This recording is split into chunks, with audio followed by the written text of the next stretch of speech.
All right, so you all know who this is, right? Matt Sorum, the man, the legend. Okay. Well, they do. Those 4 people right there do. There you go. That guy's got a Guns N' Roses sweatshirt on. She's rocking her. Look at these guys. There you go. You know what they call these kind of fans? These are hardcore. This is OG right here. There you go. Look, they got the Spaghetti Incident on CD. He's probably got it on cassette, too. He might even have it on 8-track. Are we all good, Ash? Yes, we are. Okay. The voice of God has said we're ready to start. So, yeah. Matt Sorum, Rock and Roll Hall of Famer, Grammy Award winner, Guns N' Roses, The Cult, Velvet Revolver, all-around nice guy, Emmy Award winner, Oscar Award winner. No, he's just messing with me as you start. He's like, I heard I won the, what was it, People's Choice? What was it? People's Choice Award. Yeah, I'm up for the People's Choice Award. Who thinks that Matt should go into composing films, too? Because, Trent can't have all the fun with this. Look at these rockers. What we got? Look at Where these you at? young What's rockers over here. This is the future of rock and roll. You guys are a band, right? No kidding. Look at these guys. The Darbies. So, I don't know about the name. Well, let's talk about that. Let's work on that. is that a branding issue? No, it's a good name. But more importantly, you guys look great. I don't care what you sound like. All right, so It's half the battle. let's get into it. Let's talk about what you got going on. You just wrote a book. I just wrote a book. You can get it on Amazon. It's all the stuff you haven't heard from behind the scenes of touring with Guns N' Roses when I was in a band called The Cult. Anybody know The Cult? Velvet Revolver. Anybody know Velvet Revolver? So all that stuff. And then when I joined Motorhead for that short period of time, it's all in there. And some good antidotes. Let's say probably a little bit of sex, a little bit of drugs, and a little bit of rock and roll. I can't believe that. And now here we are at NAMM, right? Rocking and rolling. So Does everybody have their NAMM bingo going? You got your NAMM bingo? Oh, who's working? Heidi got a NAMM bingo going on there. okay. It's pretty funny. You got to see it. And you got 5-hour energy drink right over here, right behind us, just in case you got to keep rolling.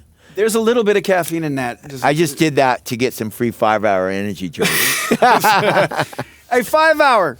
Get over here. Bring some energy drinks. It's back. These kids don't need to do that stuff. These kids over here, these young rockers, they're partying still, I can tell. See? So tell us a snippet of the book. Can you tell us one story from the book that you think is something that could be entertaining for a NAMM crowd? Well, I mean, is there kids out there? I mean, look, you got to remember, I was in a lot of these bands before the internet, okay? When I joined Guns N' Roses in 1990, we recorded on tape, right? Pre the internet, pre-computers. And so the book is basically, you join a rock band, you go on the road, you just happen to be in one of the most notorious rock bands at the time, and you kind of get away with murder. You go out there, this can still happen for you. It's possible, but just don't allow any pictures to be taken on an iPhone. That's just my tip. Because when you're out on the road, you're having fun, you're doing your thing, you're playing music.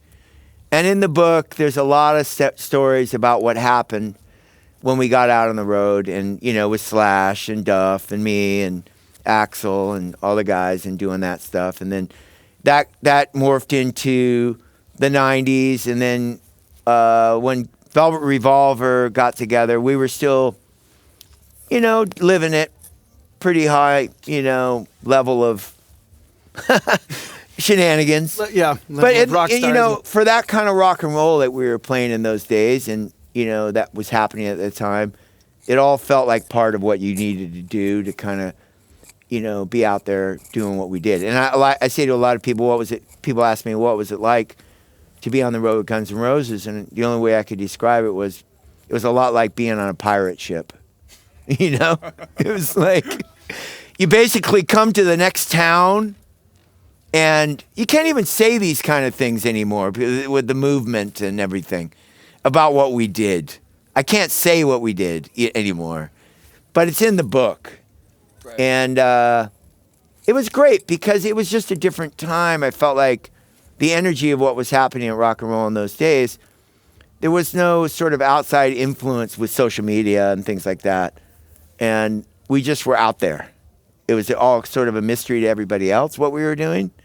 But to us, we were living it in the moment, right? So I think you'd really enjoy the book because it's my perspective on what happened. You know, obviously, Slash wrote a book, Duff wrote a book, Steven Adler, the original drummer, wrote a book. But they're all different stories, the different versions of... Do the stories, are they corroborated? Well, there's in Slash's book, there's about 6 years missing. Oh, okay. It's just kind of blurry, you know. Years. Like, right. Slash, you got nothing from 1990 to 96. You go, I don't remember any of it, you know. So, and that's the truth. I mean, that's just the way it was at the time. I mean, we were out there, and they just don't remember a lot. And then, so my thing is, yeah, we were partying and doing all that kind of stuff, but for some reason, I have a great memory. And I remembered room numbers, and I remember one particular night being on the road with Metallica, and I was in a band called The Cult at the time, and Ian Astbury came down and started trashing my hotel room. And I was like, I can't even say this. Are there children out there? Just say the first letter. Basically dropped his pants and he was gonna do something disgusting in my hotel room. And I said, you gotta stop now. So I grabbed a fire extinguisher down the hall and he got ready to go to the bathroom on my floor. So I sprayed him with the fire extinguisher, right? Yeah. And it completely blasted him. And here he was covered in, there's white powder in there. I didn't realize that. But it was everywhere. And it set off the fire alarm. And I remember it was about 3 or 4 in the morning because we were up, you know. And the alarm went off. And then all of a sudden they were evacuating the hotel. And we had to evacuate the hotel. And I remember being out front, seeing Kirk Hammett, Lars Ulrich, James Hetfield all in their robes, right? and I remember them looking at me going, they were like, yeah, I know it was you. And anyway, we had to pay this huge fine, and we get to sound check the next day, and Metallica's all dressed up in like fireman suits. They've got like, you know, we were always having a lot of fun on the road with shenanigans and stuff that went on, but it was all part of the process, right, about being out there, because we were all getting in trouble and doing shit, but it was like we had we had the e-ticket, right, if you will, yeah, to, you know, and, we only had to be on stage for a certain amount of hours a night. So from what happened between getting off stage at 11 o'clock to when we had to be on stage again the next day, you know, you could get a lot of downtime. You can get up into a lot of mischief. So the book really goes the gamut of what happened in that world. And you went all the way in. You didn't. I went all the way in. Leave anything out? I'm married now, but you left some things out. My wife is very cool. She's a cool wife. Yeah. So I said, honey, she says, as long as you just give me all the money for the book, you can do whatever you want. There you go. Good deal. So she says, I'm going to buy shoes and I'm going to buy it. But she's a cool chick. I married a cool girl. And my girl loves rock and roll and understands, you know, I'm a guy and I was in a band. I was in Guns N' Roses, you know. I mean, what are you going to do? I've changed. I got to say, I'm not that guy anymore. I'm married. I'm a very good guy. But in the book, it's all there, right? It's all laid out. I mean, and there's stories in the book when I joined the band and I first started recording Use Your Illusion 1 and 2, and we went in the studio, and the band sent a girl in to, like, basically welcome to the band. Well, they sent me in the booth where Slash's guitars were, and I'm in there, and we're having sex, right? So there's all these sound, hey, and there's, oh, yeah, and I'm like going, oh, baby, you know. Little did I know that they were recording the whole thing, right? So I go back in the studio and they're all laughing. Oh, you know, and Slash has got the tape. He's like, And it's me and the girl and the sounds and the whole thing. And he's got the tape. He says, I'm going to be keeping this just in case. Insurance. I mean, see, that's so that kind of stuff, you know. I mean, that's the difference now, though, because now there would have been 4 posts. It would have been global. Right. And 5 minutes and TMZ would have been on it or whoever. Yeah, I mean, now it's just a different game out there. I mean, I remember going backstage, I think, to some of the newer bands, and I was back there and was like, wow, this isn't how I remember it. but you know, and that was, I got to say that might have been a lot part of the energy of what we were doing in those days. You know, you got to remember, you know, a lot of everything that you see from that earlier version of the band, especially Guns N' Roses or the Cult, was obviously we were younger guys. We weren't maybe these guys' age out here. These are young rockers, right? So you're young. You could eat 3 pizzas, drink 4 pitchers of beer, and, you know, stay up all night and wake up the next day and feel great. That's not so easy. And you just get up, you go, let's do that again, right? Every day. So, you know, we would get out on the road, and I remember it'd be a Sunday night, we'd be in like Poughkeepsie, New York. And I'd been partying straight for like a month. Every night, every different town. You got to remember, in those days, we were lucky enough to have, in Guns N' Roses, when I joined, we rented a 727 jet. We had a massive jet with 5 stewardesses, bedrooms, you know, everything we wanted, you know, limos. But we flew from town to town every night. So we'd do 5 gigs a week. So we'd land in that next town. We would get off the plane, and we'd usually fly after the show late, like 3 a.m. So we'd land in the next town at like 5 or 6 a.m., and we'd all still be partying on the plane. And then we'd get off the plane, go to the hotel, and keep going. And the beginning of the tour, we used to get a piece of paper under the door, and it would say, sound check, 3 o'clock. And then about a week or 2 into the tour, it would say, sound check, 5 o'clock. And then about 2 months into the tour, say, no sound check. Gig time around 9 o'clock. And then leave the hotel at 8 o'clock. And then it would say, wake up call, which was on the sheet. Wake up call. Beginning of the tour would say, wake up call, 2 p.m.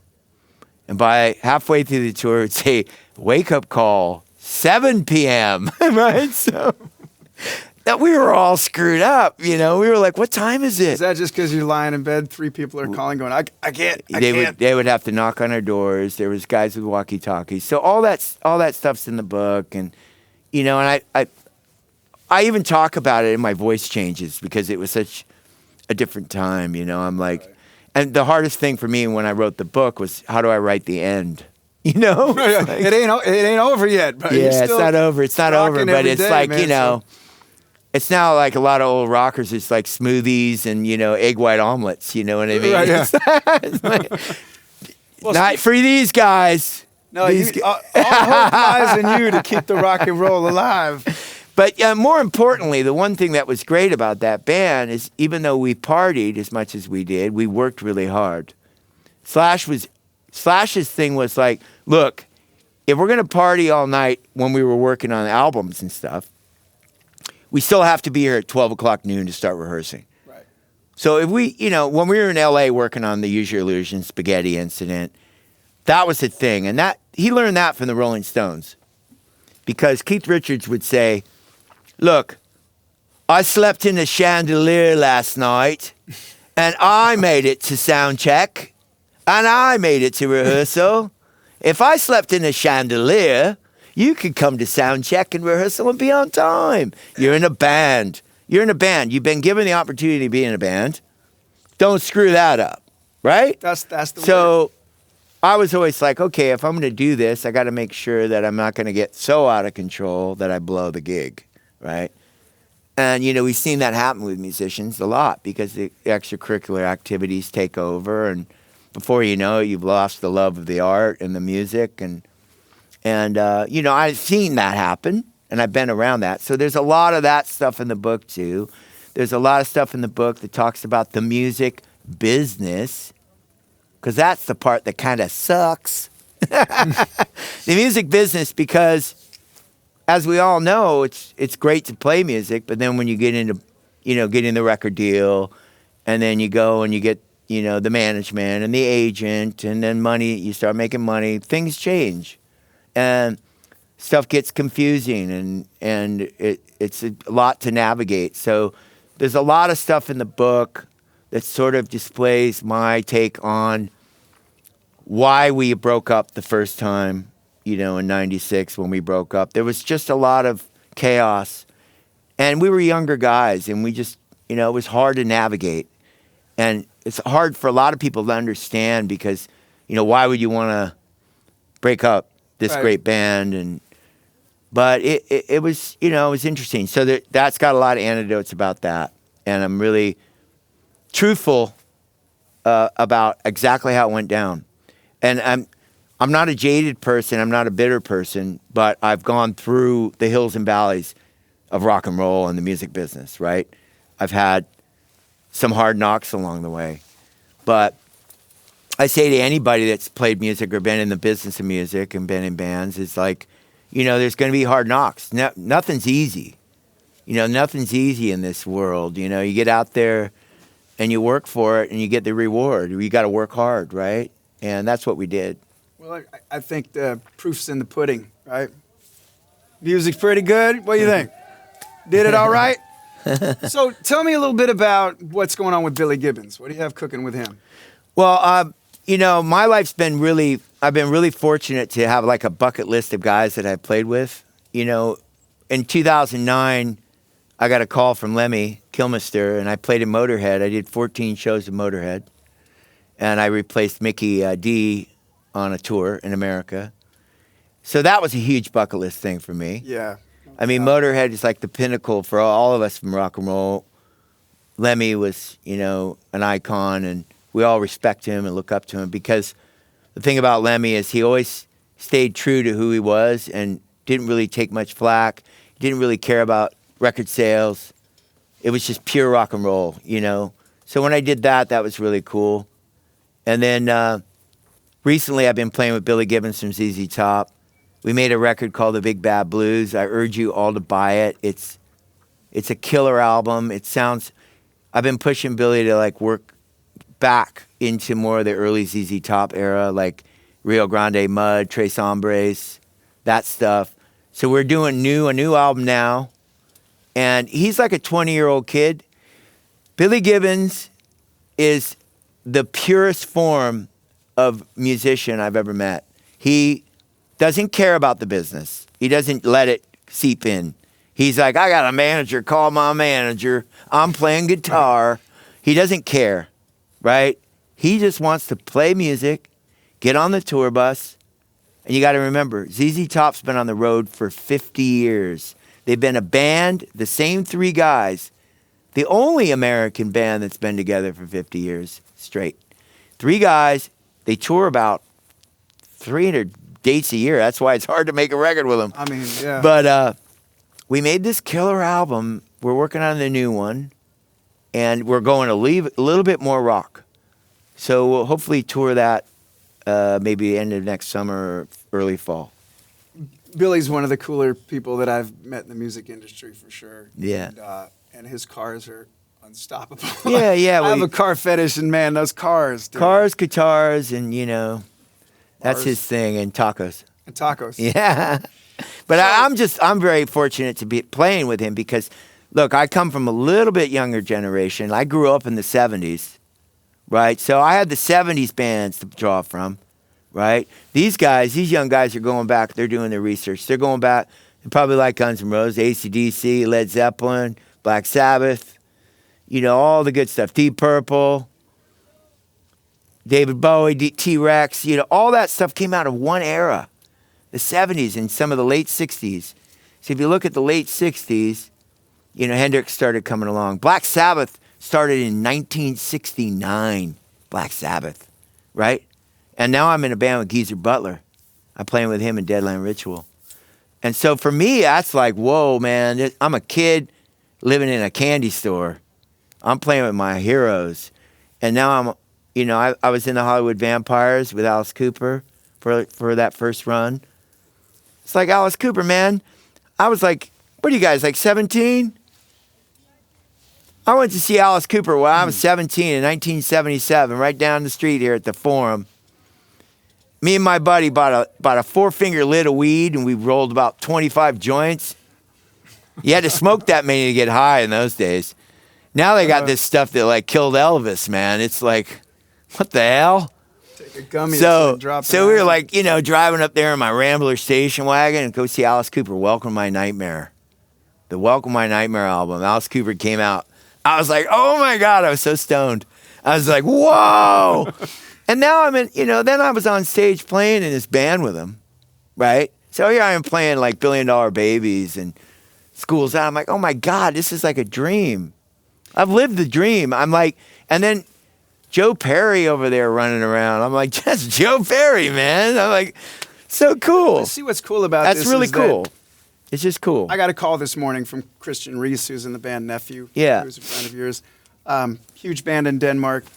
And we woke up this morning, we're just like, he said, if I knew that, Matt Sorum would be texting me saying, yeah, I'll do this panel with you guys today, back when I was getting into music, I would have died. He's a huge stadium artist, too. Yeah. The respect you're giving those people, Yeah. I would say every single person out here would give you that same respect. Oh, yeah. Because of what you've brought to the rock and roll. No, this is it right here. This is the core right That's it. here. These here. guys. Matt Sorum, ladies and gentlemen. Yeah. The man, the legend right here. Oh, thank you. It's an honor to be here. These guys are Nordic, man. I got Viking blood too. I'm part Norwegian. That's why you can party like So my that. buddy Christian, he's a Danish guy, and they built this crazy contraption here, the Dynaudio, and we had this out in the desert. I live out in Palm Springs. You can record in here, man. This is a whole recording studio. And we took it about, actually that's when I first met you, was last month. Yeah. And we parked this in Joshua Tree by Pioneer Town, middle of the desert, rock piles everywhere. Yeah. And then this glowing light orb of, it's like a mannequin party, Yeah, I rolled in there, yeah. But there's some cool vibes that come out Oh, yeah, of man. The being in desert, you got to remember the desert. There's a lot of things going on out there energy-wise, and I'm tapping into that now because, I'm off all the hard stuff. And so It's something I'm looking for other ways to get high, man. So I go to the desert, and I love it. You got to remember Graham Parsons. Those cats know what I'm talking about, those dudes back there. Graham Parsons, you know what I'm talking about. Graham Parsons went to Joshua Tree, right? And all the musicians wanted to be Graham Parsons. He was the cool guy. He was in a band called Flying Burrito Brothers. Uh-huh. So Keith Richards wanted to be Graham Parsons. And he brought George Harrison out there, and all these guys would drag them to the desert. Donovan, the folk singer, Jimmy Page lives Mellow out there. Yellow, Hurdy-gurdy man, hey, hurdy-gurdy man. So they went to the desert and wrote music, and they got away from the hustle and bustle and the business and the distractions, if you will, the distractions that come with fame and fortune and things. So that's what it's doing for me. And I went out there and I wrote the book. That took 3 years. And I'm living out there and digging it. I don't dress like this there. I wear a Hawaiian shirt, a cool hat. I drive an old car, convertible, and I smoke a cigar, cruise around. I don't play golf yet. I'm not there. Hey, don't go that far. No, Take it if easy. Alice Cooper comes, I'll maybe. Alice Cooper golf. He plays golf. With the snake or He without? plays golf. Alice Cooper, he's a golfer, man. Even on the road, he plays golf every day. It's kind of like a Primus always goes. They Yeah. book their tours around the best fishing spots. They Yeah, get up they in the do. morning, And then, go fishing. Yeah. Yep, that's right. And the late, great Neil Peart, the great Neil Peart, he used to travel around on his motorcycle, man. Neil Peart, if you go, there's a great couple books that he wrote about traveling on his bike, Ghost Rider. And I was very honored to be able to work with Neil. I did a record called Burning for Buddy with the Buddy Rich Big Band, the orchestra. And I got invited to play, and he produced me. And wow, that's crazy. as musicians know, there could be, let me put it to you this way. I played Hyde Park with Velvet Revolver. Anybody know Velvet Revolver? I played Hyde Park with Velvet Revolver, 300,000 people. And right when I walked out, I looked over, you know who I saw? It freaked me out. Paul McCartney. And he puts out his hand, he goes, "Knock 'em dead, mate." And I went, "Ah!" I was like, you know, there could have been 300,000 people. But there's McCartney, and I was just like, I got all nervous all of a sudden. So my point was, you know, you just get nervous when you're around other musicians sometimes. And especially musicians, peer to peer. Right. It's like there's more like, it's not a competitive thing. It's just like, but it elevates your game too.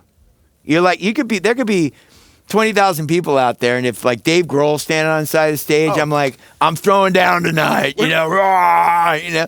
Or if there's another drummer like Chad Smith or, you know, whoever, we all do that. I remember one time, I'll tell one funny story. I don't know if it's in the book, but one night we were playing the Hammersmith Apollo in London. We had 7 sold out nights, Velvet Revolver, and we were there. And Slash would always be in the trailer, like, warming up.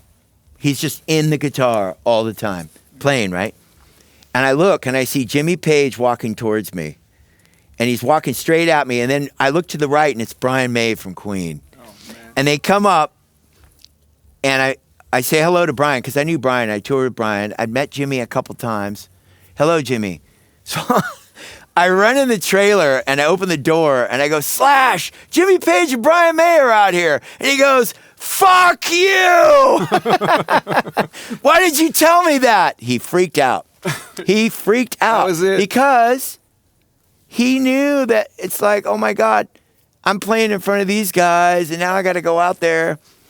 And that's what that level of respect does for us, right? Yep. And it's mutual amongst a lot of musicians. And when you see guys in the music community, and especially in rock and roll, we all have that sort of, there's not a competitive thing. We're all different. I think guitar players might be a little bit more competitive in a way, like, "Hey, check out my riff." Right. You know? Right. But it's really great, you know, because it's been another extended family. So I come to these things and I run into friends I haven't seen and musicians and stuff. And it's just been a great journey so far, right? I mean, that's the cool thing about NAMM is you get everybody from audio engineers and mixers to the people that, you know, you met on the tour bus who did craft service and now run, you know, the Paramount in Seattle, whatever it is. Yeah, well, look, I just had a Random- lady that came up to me and she said, "I used to do your laundry for Guns N' Roses." I go, "I am so sorry." I was like, I apologized to her. I said, "God, I don't even want to know." Yeah. But not that we bathed a lot. I mean, I took more showers than the rest of those guys. But and then I ran into the guys that make my drums today. Right. The guys that build my drums, right? That I play every night and just sort of like, "Oh, yeah, this is my drums, cool." But they're the dudes that are in there creating this instrument that has given me all this luxurious life that I get to live and lead. That it all stems back to the instrument, right? And then obviously you got to play it good, right? Yeah, that's the But prerequisite. they've made these amazing instruments for me, and so I went to thank them, and that's the gesture here. That's why us guys are here. We're like, these guys give us the tools of the trade that we're able to take on tour that's going to hold up and we're going to be able to rock every night. And they just, you know, to give them the accolade of like, thank you. That's the one time for them to say, "Man, check out my stuff," right? And so we come down like, I've been with Zildjian cymbals since 1989. When I joined the cult, I came to the NAMM Show. I was I'm not as young as them, but I was in my 20s. And I remember I just joined the cult. I got my first band, and I walked into the Zildjian booth, and Steve Smith was standing there. At the time, he was the drummer from Journey. And the head guy at Zildjian said, "You're the new drummer from the cult." I'm like, "Yeah, that's me. My name's Matt. Hey." Right? And he goes, "Get in here." He took me in the room, like, you know, "I'm signing you Come tomorrow and get whatever you want. I said, what do you mean get whatever I want? He says, you're endorsed. I'm like, what? I didn't even know what that meant. I was like, you know, I couldn't even afford to buy one cymbal, let it go, you know, get 10. And I got my first endorsement in this very place. That's 31 years ago, right? There you go. And then right after that, everything's just started to kind of parlay. But I went up to thank them, the family, the Zildjian family, who have been in the business of making cymbals since way back, like in the 40s. And I went up to thank the staff and the people that do all the work to help us along the way, right? And so it's cool. It's cool. I love it. I mean, here's the cool thing about the music industry is it really, we're a bunch of the misfits, the ones that were a little different, the ones that had to find a channel. Yeah. And when you get a familyhood that's that large, you put everybody together, amazing thing happened. Like we're sitting in a mobile studio in a train car, for instance, at the Dynaudio event. Like, Yeah. they built this to support emerging artists, That's to right. support you before you got your endorsement. Yeah, yeah, it's cool, man. I like this Dynaudio thing, man. It's like we should get those guys in here and cut a track right now. There you go. And then Let's do stream it. it. And then stream it. What the hell is that? We'll Insta-snatch it and... Give me some under vinyl, $12. baby. I love vinyl. I still love vinyl. Y'all know who this guy is, right? Matt Sorum? No? You don't? I don't hear you. We can't hear you. It's soundproof. Let's go. That's what I'm talking about. Thank you. So, do we want to take any questions from people? I don't even know if we can get a mic out there, maybe take 3 questions and... No? 1 second. Is that Rachel over there bring from a mic Heavy over here. Leathers? Yeah. Hey. Hey, brother.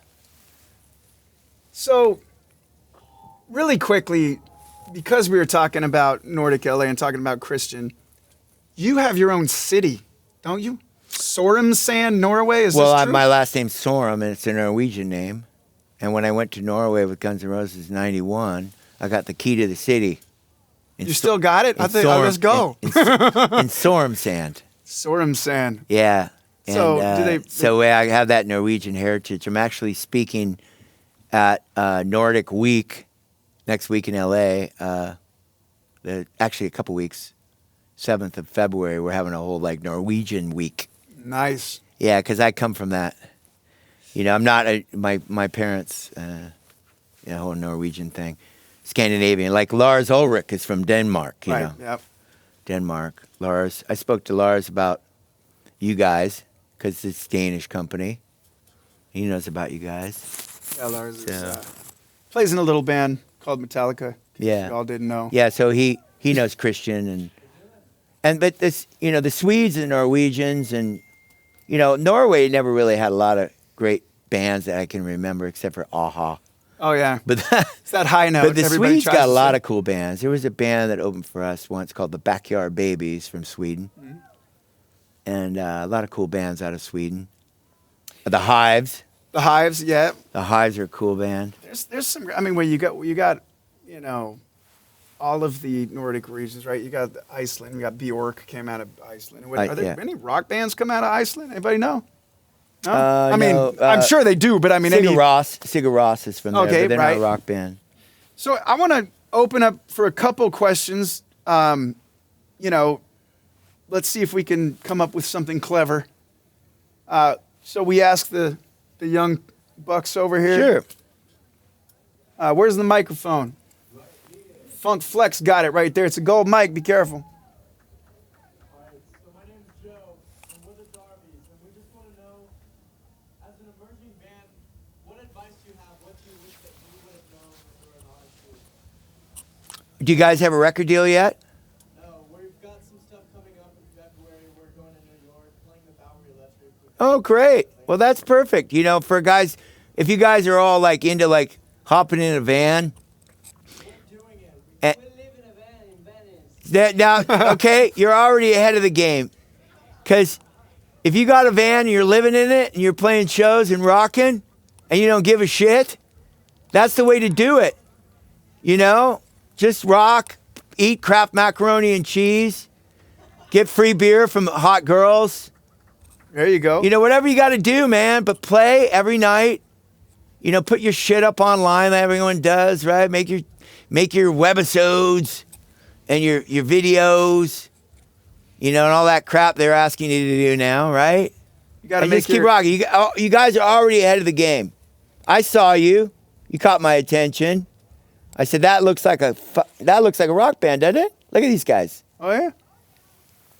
If you sound half as good as you look, you're good. You're solid.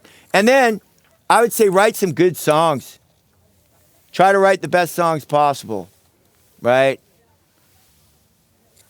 Because you only need a couple great songs and you're off and running. How you doing on time, man? We I'm good? cool. I'm just checking on something. It's You got to talk really loud because we can barely hear you in here.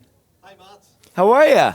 From Ireland here. It's nice to be at the NAMM Show standing here today. Nice.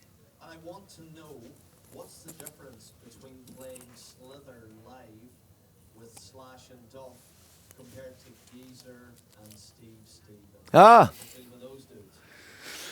I didn't know it could sound so much better. No, I'm just kidding. I don't know, man. It's just a different thing. Geezer's bass playing. I mean, he's the hand of doom, right? I mean, he's probably one of the greatest bass players to ever walk the earth. Duff McKagan as well. But I would say, just a really cool experience to have them. I mean, look, when I'm playing with Geezer and we're playing the Sabbath catalog, for me that's like, oh my God, I get here I am playing War Pigs and then I did Neon Nights with him from the Dio era stuff. So for Geezer to say, yeah, I want to play Slither and rehearse it with him, I mean, it's just cool. And Steve Stevens is an amazing guitar player as well. So it was cool that they were able to say, hey, let's do this.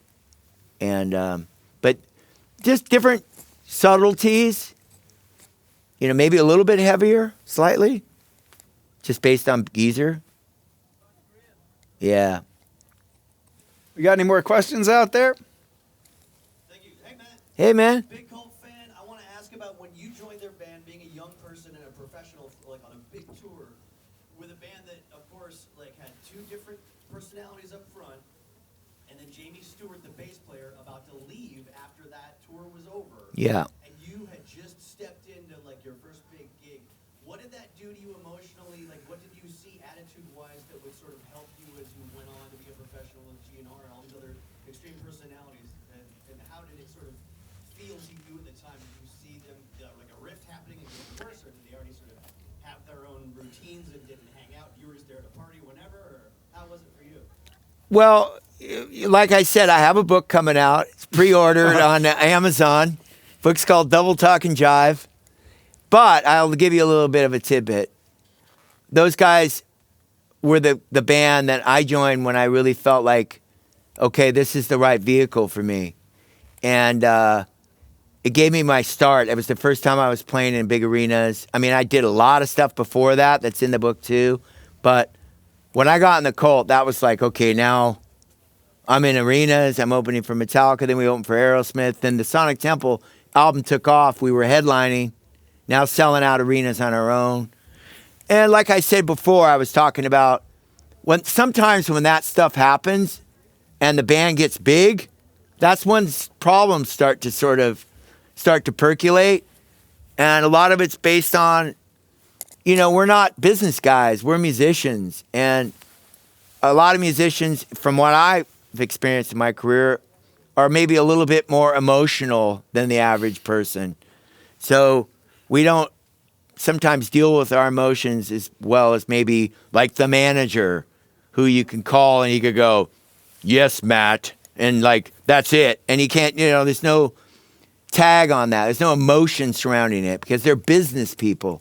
So I had to learn how to sort of work within a setting of being a drummer in a band and being able to support the lead singer and the guitarist and knowing that they were the front guys. And I talk about that in the book. And then when Jamie decided to leave, the original bass player from the Cult, that was sort of like the time when we knew that it was just going to be Ian and Billy, and they were going to continue as the Cult. And I used to call them the rock and roll version of Hall & Oates. No, they hate that, by the way. But I'm like, no, man, we're a band, you know, because I always wanted that idea of like, let's stay a band. And obviously there was a lot of drummers in the Cult, right? But there was a reason they came and went but I had that opportunity to join Guns N' Roses, right? And when Slash and Duff came to see me at Universal Amphitheater right up here, the Cult tour was ending. And for some reason, because of what you were saying about what I was seeing happening with those personalities, knowing what I'd heard about Axl and everything else, but at the time, it was such a huge leap for me as a career. And they offered me a position to become a band member. I made that leap of faith. And I went to my other band, the Cult, and I said, I'm leaving to go join these guys. And they gave me their blessing, and Billy Duffy said to me, if I played drums, I'd probably join him too. I mean, he knew at that time that I had to go. And then I came back and joined the Cult again later. We made another album called Beyond Good and Evil in 1999. We signed to Atlantic Records. It was produced by Bob Rock, and we made a great record. And we went back out on the road, but the game had changed a little bit. It was a different world out there. Live Nation, AG, all that stuff had come in. It was a different time. And I would say this to any young musicians, like a lot of what this thing is in the business of music is a lot of kissing babies and shaking hands and doing a lot of other stuff besides just the music. You have to learn to have a business sense and how to sell your record and all that other kind of stuff, which we don't call them records anymore. But when we got signed to Atlantic, every night we'd had to do a meet and greet with the record guy and the promotion people locally, right? Or the radio people. And we were on tour with Aerosmith. And I remember Steven Tyler. I remember watching him one night, and he went in there, and I remember him saying to his manager, hey, what's that guy's name over there? And his manager would say, that's Bob from KRCP or whatever. And Steven would walk over and go, Bob, how you doing? Thanks for playing the song. You know, he was like, right? He's Steven Tyler. He's like a pitch man because you're out there, and these guys are all working for you in every city and every town across the world. And just like I talked about coming and giving them accolades about making instruments, we had to do the same thing with radio people and promotion people and the label guy. And so Billy and Ian didn't really want to do the kissing babies thing, right? They just weren't like, oh, mate, you know, they were always like going on about it. And I'm like, you guys, and every town that we left at that time, we had a song called Rise, and it entered the top 10.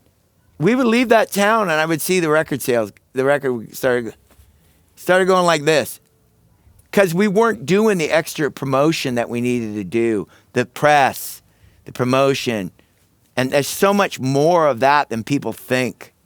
When we put out that Velvet Revolver record, the first album, Contraband, we went on press tours, just on press, and we would sit in a room like this for 8 hours straight doing press. Each of us, right? Slash be in one room, I be in another, every day for like 2 months. And when that album came out, we were everywhere. We were on every magazine. We were like, bam, we hit them over the head. It was like, dsh. The album entered the charts at number 1. Clive Davis called us. Clive Davis signed us to RCA Records. He navigated everything perfectly. In the business of music, Clive Davis is a genius, always has been. We signed with him. He waited to the perfect week to drop the record. We had the record ready for almost 3 months, and Clive kept saying, wait. It's not this week. We were like, come on, let's go. Clive says, nope. Dropped it in July. I believe it was the middle of July of 2004. We were in Vegas. We were playing a show. We started playing. We get the call. Clive says, well, I remember, I'll never forget, it was Slash, Scott Weiland, Duff McKagan, and Dave Kushner and me sitting around this phone. And the voice of God, Clive, comes on the phone. Boys, it's Clive. I got good news. your album Contraband on the RCA record label has entered at #1 on the Billboard charts. And you've sold 275,000 albums in the first week. And I'm like, thank you, Clive. I love you, man. Because the business of that particular band and the unit and the management and the label, everyone was in sync. It was a machine. And so a lot of people don't really realize how much goes into that. And that was a lot of work. You know, we worked really hard to look good because in those days, we were in our early 40s. And I remember thinking, oh shit, man, we got these young kids coming up, man. I ate egg whites for about 6 months. I was like skinny. We were working out, a completely polar opposite of what we were in the early 90s, doing nothing but 12-ounce curls. That's what we did in those days. Now here I am. I mean, and that was the thing. We needed to come out looking great. The first video, Slither, Scott Weiland came on the screen, and you were like, man. So that was a really high point in my career, to be able to re-energize, come out of GNR, and recreate a new band. And I've said this before, but I remember when we were in New York City, and me and Duff McKagan came out. For some reason, me and him got on the subway to go to the gym.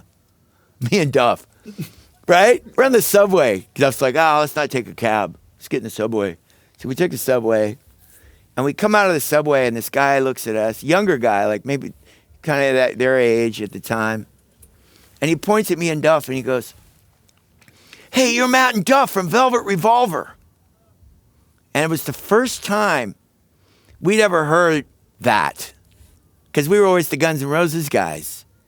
And we both looked at each other, and we were like, yeah, we are, yeah. We were like, it was such a big moment, right? Because, we were able to kind of just move in a different direction. And it's very rare in this business to be able to pull that off.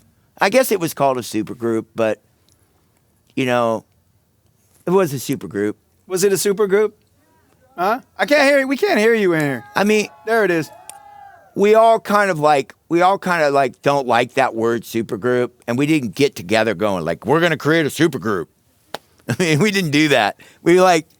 I liked playing with Slash. I liked playing with Duff. We all liked playing with each other.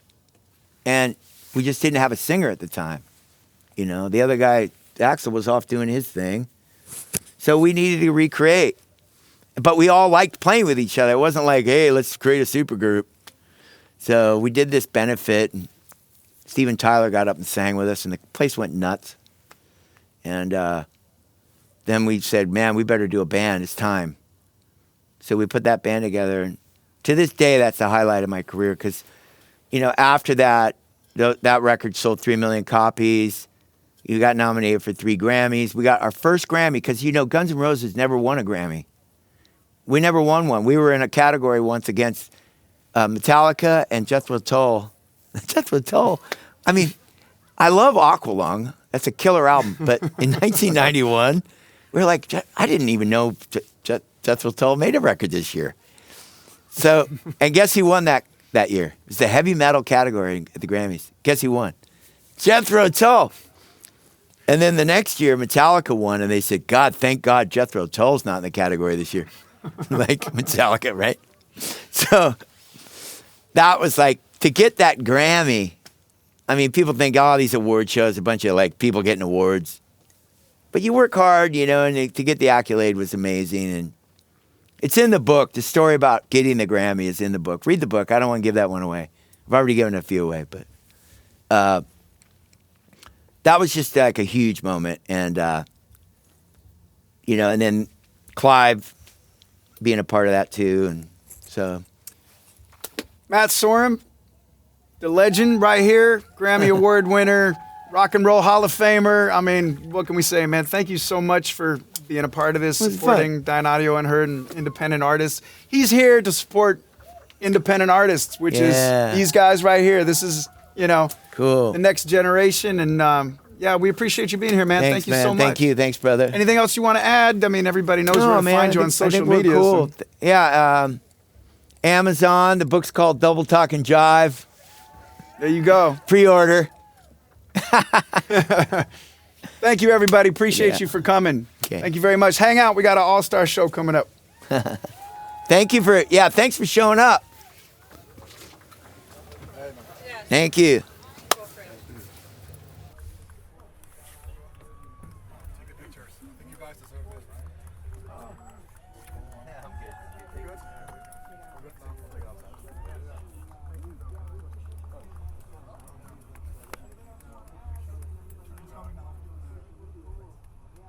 That was great.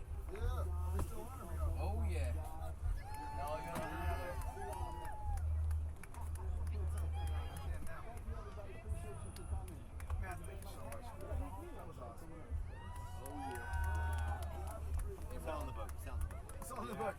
Everyone. I might have sold 4 books. Everyone was enjoying that one.